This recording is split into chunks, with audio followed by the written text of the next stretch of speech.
Soul land थी the legend of dragon king के इस एपिसोड की शुरुआत में हम देखते हैं कि वेकेशन के दौरान टांग वुलिन के पास कोई भी ऐसी जगह नहीं होती है जहाँ पे ये जा सकता था, इसलिए ये वू चांगकोंग के साथ निकल लेता है। और जब ये लोग जा रहे होते हैं तो ये जो हैंडसम सा वू चांगकोंग होता है तो हर किसी का ध्यान ही इसके ऊपर होता है, जबकि टांग वुलिन जो होता है शांति से इसको फॉलो करता जा रहा था। और जब ये ट्रेन में जा रहे होते हैं तो सीट पे बैठे हुए वू चांगकोंग जो होता है काफी परेशान सा हो जाता है और इस चीज को देख के टांग वुलिन भी हैरान होता है और सोचता है कि ऐसा दिखता है कि ये जो सीट है ये टीचर वू के लिए काफी छोटी है। और टीचर वू चांगकोंग के एक्सप्रेशन को देख के ऐसा लग रहा है ये चीज को लेके थोड़ा अनकंफर्टेबल है, और वाकई में ये चीज इनके लिए काफी ज्यादा अनकंफर्टेबल है। जबकि टीचर वू चांगकोंग एक बुक टांग वुलिन को देते हुए कहते हैं कि टांग वुलिन इसे देखो। तो टांग वुलिन भी पूछता है कि आखिर क्या है, तो टीचर बताते हैं कि ये टांग सेक्ट की कल्टीवेशन टेक्निक है और इसे टांग सेक्ट की बेस्ट टेक्निक भी कहा जाता है। और ये जो बुक होती है इसका नाम मिस्टीरियस हेवन मेथड है। और टीचर बताते हैं कि अगर तुम इन बेसिक सी टेक्निक को फैमिलाइज कर लेते हो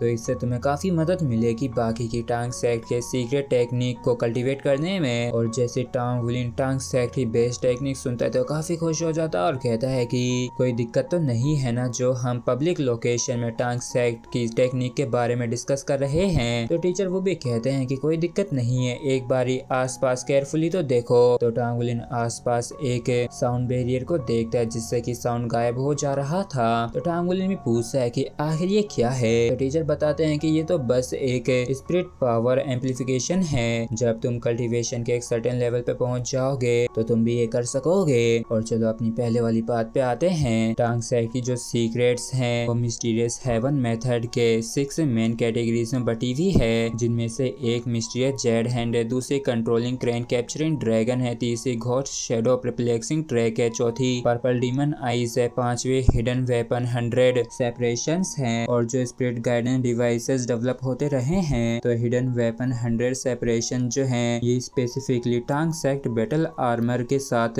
लगातार इंटीग्रेट किए गए हैं जिससे कि इसे खास कर रिफाइन किया जा सके। और ये जो बाकी के पांचों मेजर सीक्रेट्स हैं तो न्यूकमर्स जो होते हैं इनमें से एक को सीख सकते हैं और इंटरमीडिएट एग्जाम को पास करने के बाद ये एक और सीख सकेंगे। और अगर इसके साथ ही वो एडवांस्ड टेस्ट को दे देते हैं तो इसके बाद वो एक और सीख सकेंगे। और अब जब तुमने इंटरमीडिएट एग्जाम को पास कर लिया है तो मिस्टीरियस हेवन मेथड के अलावा एक और टेक्निक को चूज कर सकते हो सीखने के लिए। और मैं सलाह दूंगा कि तुम पर्पल डीमन आइज को स्टडी करो। तो इसके लिए टांग वुलिन भी मान जाते और टीचर वो भी कहते हैं कि मेरी बात सुनो, इसको ही चूज करो क्योंकि ये जो टेक्निक है ये सबसे ज्यादा बेनिफिशियल होगी फ्यूचर डेवलपमेंट के लिए। क्योंकि पर्पल डीमन आई जो है ये तुम्हारी हेल्प कर सकती है अपनी आंखों को कल्टीवेट करने में, और इसके साथ ही साथ एक मेथड भी है तुम्हारी मेंटल पावर को इम्प्रूव करने के लिए। और हाँ बिल्कुल, इस दुनिया में कुछ भी ऐसा नहीं है जो कि बिना किसी कीमत के आता हो, मतलब कि अगर तुम इसे हासिल करना चाहते हो तो इसके लिए तुम्हें कीमत चुकानी पड़ेगी, जैसे कि सेक्ट के लिए टास्क को कंप्लीट करना।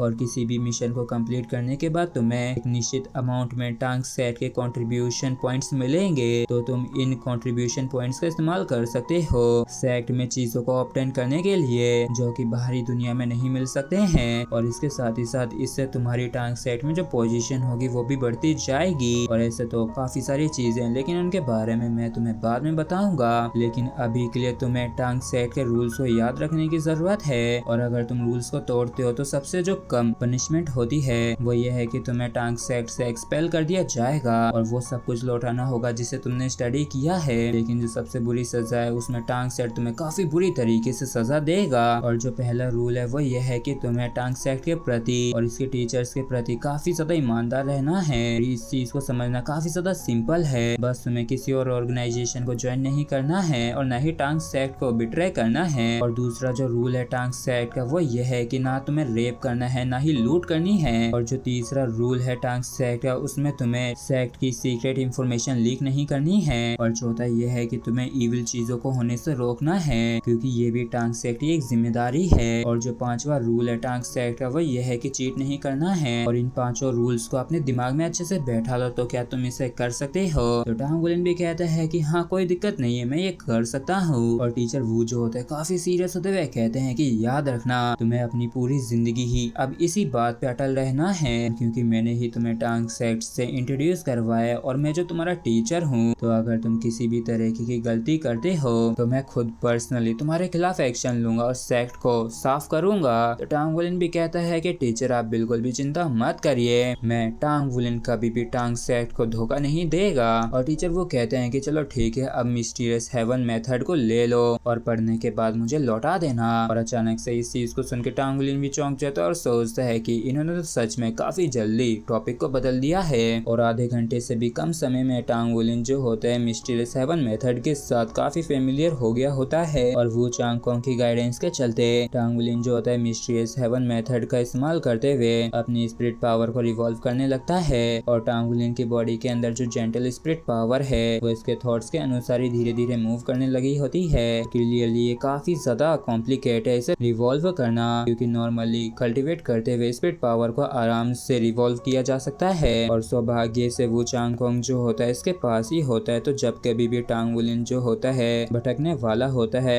तो एक कोल्ड सा एयर फ्लो जो होता है वो इसकी बॉडी में अपीयर होता है, जो कि इसकी स्पिरिट पावर को गाइड करता है जिससे कि ये प्रोग्रेस करता रहे। और ऑब्स्टिकल्स को रिमूव करने के बाद टांग वुलिन जो होता है अचानक से मूवमेंट के मेथड को समझ जाता है। जैसे इसकी स्पिरिट पावर जो होती है इसके मेरिडियन चैनल के एक सेक्शन से गुजरती है। और इस तरीके से बाद में जब टांग वुलिन जो मिस्टीरियस हेवन मेथड को इस्तेमाल कर लेता है अपनी स्पिरिट पावर को पूरी तरीके से रिवॉल्व करवा के फिनिश करवाने में, और इस तरीके से ये ऐसे स्टेट में पहुंच जाता है जहाँ पे ये नेचर से जुड़ रहा होता है। और टांग वुलिन को इस स्टेट में देख के वो चांगकोंग भी हैरान होता है और सोचता है कि इस बच्चे की जो अंडरस्टैंडिंग है वो वाकई में काफी अच्छी है और इसको तो सिर्फ कुछ ही घंटे लगे हैं mysterious heaven method first revolution को कंप्लीट करने में, जो कि वाकई में काफी अच्छी बात है। और उससे भी बढ़कर इसकी जो मेरिडियंस के चैनल्स की स्ट्रेंथ है वो किसी भी ऑर्डिनरी पर्सन से कहीं ज्यादा है। और यहाँ तक कि जो स्पिरिट मास्टर्स हैं 3 और 4 रिंग्स के साथ वाले वो भी इसकी तुलना नहीं कर सकते हैं। और वैसे तो इसकी जो स्पिरिट पावर है वो सिर्फ 10th लेवल पे ही है, तो फोर्स को लेके चिंता करने की भी कोई जरूरत नहीं है। जबकि इसकी जो मेरिडियन चैनल्स है वो लगातार इसकी स्पिरिट पावर को सपोर्ट कर रही हैं। और इस वजह से टांग वुलिन की जो स्पिरिट पावर रिवोल्यूशन की स्पीड है वो ज्यादा है अपने ही लेवल के स्पिरिट मास्टर्स के मुकाबले। और अच्छी बॉडी होने का यही तो एडवांटेज होता है। और टांग वुलिन जो पहली दफा कल्टीवेट कर रहा है मिस्टीरियस हेवन मेथड को,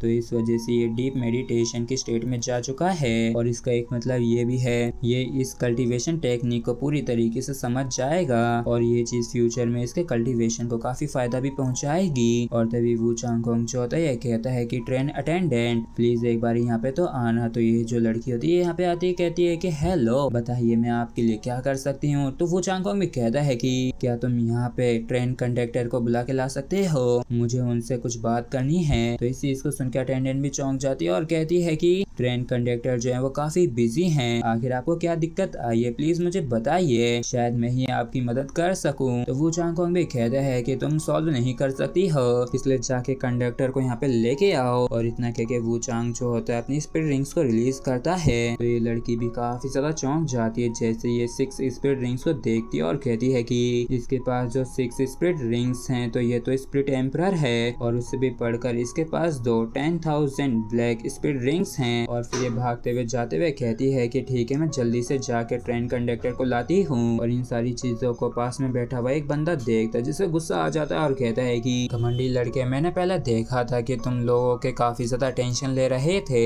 लेकिन अपने हैंडसमनेस का फायदा उठा के ट्रेन अटेंडेंट को बुली करने की हिम्मत मत करो। आखिर वो इतनी घबराहट के साथ यहाँ से भागते हुए क्यों गई, आखिर तुमने उसके साथ क्या किया है। लेकिन टीचर वो चांगकोंग चौथे से पूरी तरीके से इग्नोर कर रहे होते हैं। तो इस वजह से इस बंदे को गुस्सा आ जाता है और कहता है कि ऐसा दिखावा कर रहे हो जैसे कि तुम्हें मैं सुनाई नहीं दे रहा हूँ, क्या तुम मुझे इग्नोर कर रहे हो, दम है तो खड़े हो मैं तुम्हें बताऊं। और तभी वो अटेंडेंट चौथी आते हुए कहती है कि मुझे माफ कर दीजिए लेकिन मुझे जाने दीजिए, ट्रेन कंडक्टर जो है यहाँ पे आ चुके हैं। तो कंडक्टर भी कहता है कि मैं यहाँ पे आ गया हूँ, आखिर यहाँ पे क्या चल रहा है। और इस चीज को देख के बंदा भी खुश हो जाता है कि ट्रेन कंडक्टर जो है ये फाइनली यहाँ पे आ गया है। और ये कहता है कि अब तो कंडक्टर भी यहाँ पे आ गया, तो देखते हैं कि अब तुम क्या ही कर सकते हो। और कंडक्टर जो होता है काफी रिस्पेक्टफुली कहता है कि हेलो मैं इस ट्रेन का कंडक्टर हूँ, बताइए मैं आपके लिए क्या कर सकता हूँ। और कंडक्टर को वो चांगकोंग के प्रति इतनी रिस्पेक्ट दिखाता हुआ देख के इस बंदे के होश उड़ जाते हैं और इसको भी कुछ भी समझ में नहीं आता है कि आखिर यहाँ पे क्या चल रहा है। और इसी के साथ फ्रेंड्स हमारा एपिसोड यहीं पे खत्म होता है। अगर आप लोगों को वीडियो अच्छा लगा हो तो प्लीज चैनल को सब्सक्राइब और वीडियो को लाइक करना बिल्कुल भी ना भूलें। Thank you.